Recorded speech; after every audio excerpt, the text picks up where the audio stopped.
The Joe Rogan Experience. You just got back. I was listening to your podcast about hunting for muskox. Yep. And that experience of like hours and hours every day in just whiteness. Yeah. Just snow and nothing but on snowmobiles. Like, Yeah. that fucking freaks me out.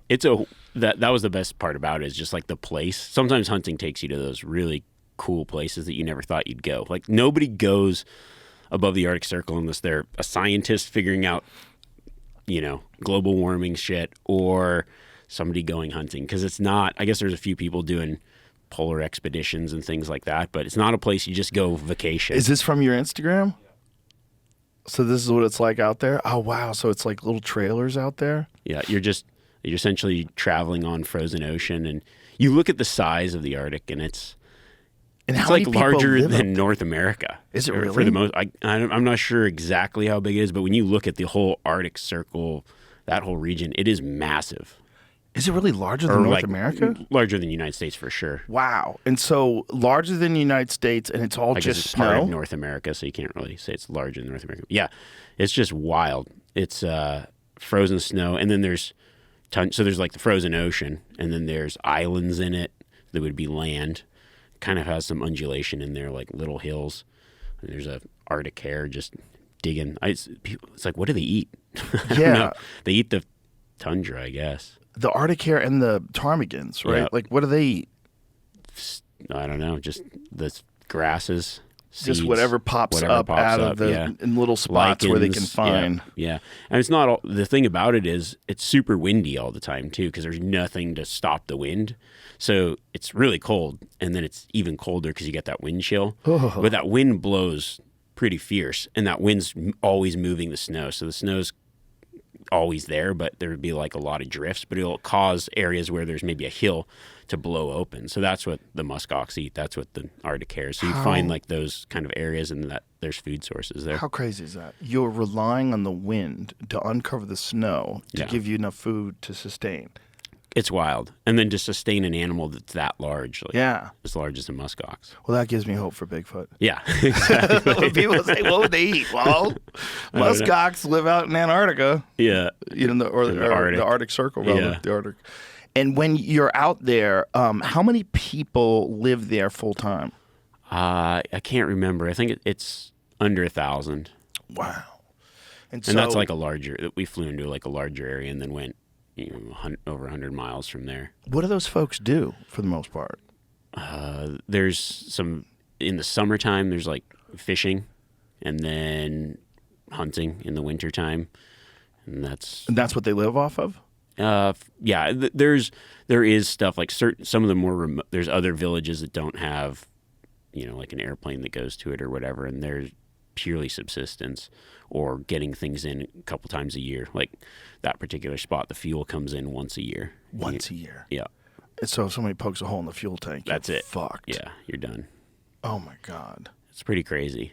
Fuel comes in once a year is such a crazy thing to say. Like, you got to plan for the whole year. How much fuel? Everybody uses diesel for everything, heating, everything.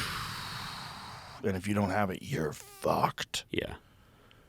Wow. Very, very, very crazy. Like, I don't know. It's just there's places in the world that are so unlike what we're used to. Oh, yeah. And that's imagine there's people that are going to live their whole life there. Yeah. Oh, yeah. Most of the people that I met had never left that village.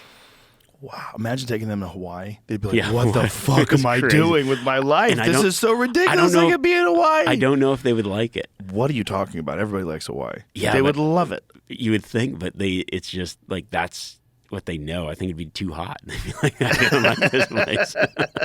I'll take too hot. I'll take too hot all day. Yeah. Over fucking freezing tundra and wind. And fuck that. Yeah. Well, you mind sweating a little bit? You're next to the ocean. Jump in the water. Cool off. Relax. Yeah. They like their food. They like to eat stuff that I wasn't a fan of. It's called muktuk. It's like essentially whale fat that's been like cured. Whoa. Like fermented?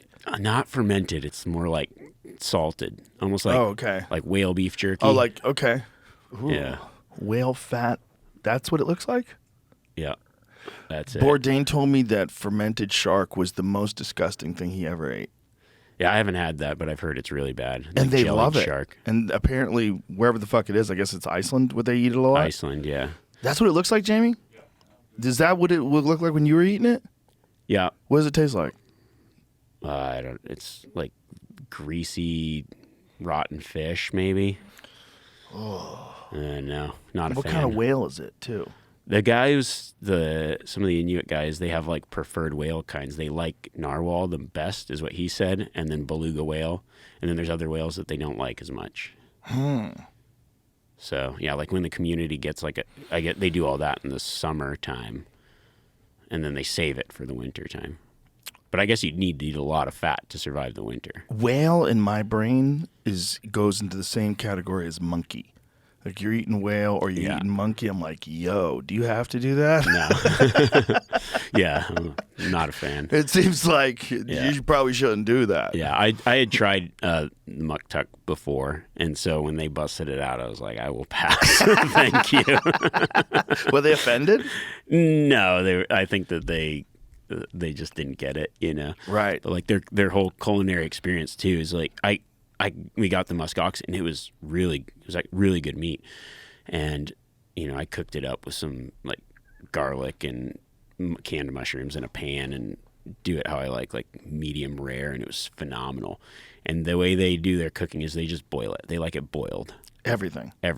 But you think about it, and then they've lived so long in a lot of isolation, no doctors, none of this. So they're very cautious about their food, and they just don't want to get sick from it or anything like that. So for probably their entire forever, it's just overcook the food and then you don't get sick. Oh, wow. Yeah, if you get a parasite up there, you're in real trouble. You're in trouble. So everything's boiled. They like it boiled.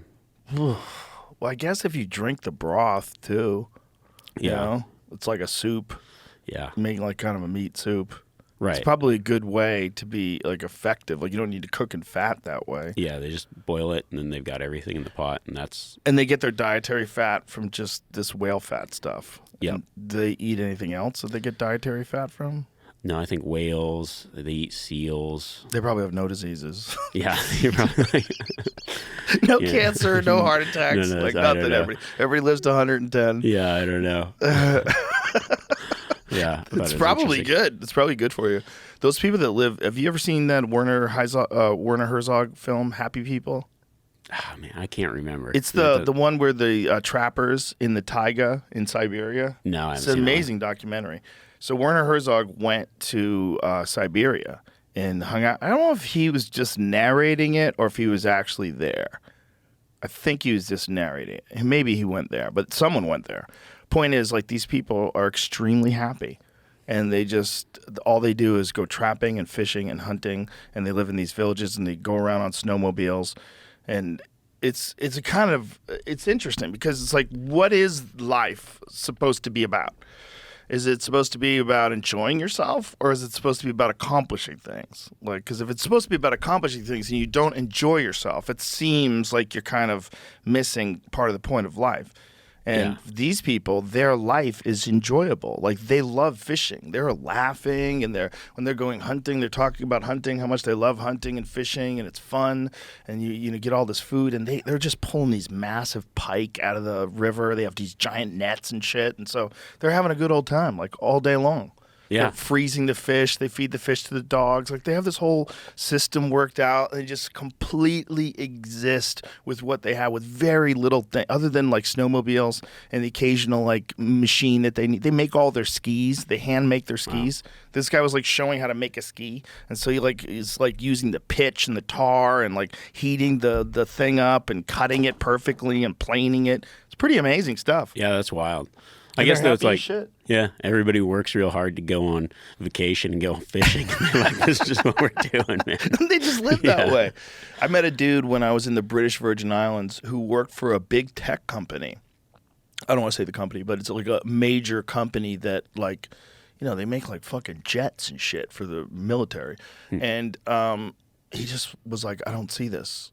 I don't see this just doesn't seem like a good path for the rest of my life. I'm seeing all these people that were managers and executives that are trying to work their way up the corporate ladder, and everybody's miserable, everyone's exhausted, everyone's overworked. They're all putting in crazy hours. They bring work home with them, They hardly see their family. They make a lot of money, sure, but he was like, fuck this.